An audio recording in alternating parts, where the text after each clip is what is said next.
there, thanks for joining me to paint. Today we're going to be working on our gouache sketchbook.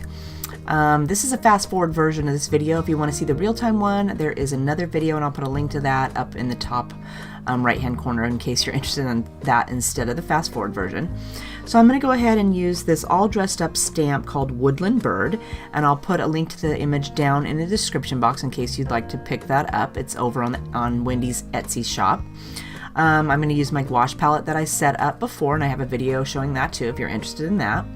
So my sketchbook there is a Strathmore 140-pound cold press paper.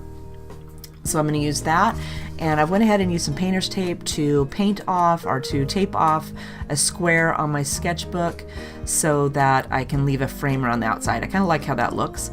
And then I'm just going to go ahead and add my paint to make a background. And I got it wet first, and then I'm just applying the gouache over the top to make it blue, and then I'll make it green down here at the bottom. And then after I get that all done, I'm going to go ahead and dry it, and then we'll come in and I will show you how I put the bird onto the front of my image or my paper there.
So I've got it completely dried, and what I'm doing here is adding some pan pastels in white to the back of my paper. I'm covering the entire area that is printed on the front, so I want to make sure that I cover all the areas where the lines are. And then I'm going to position it onto my paper. I'm just going to hold it down. I probably should have used a little piece of tape, but I didn't bring that with me, so that's not what happened. And I'm just using my pencil to trace over the lines, and it's transferring the chalk onto the sheet of paper behind it.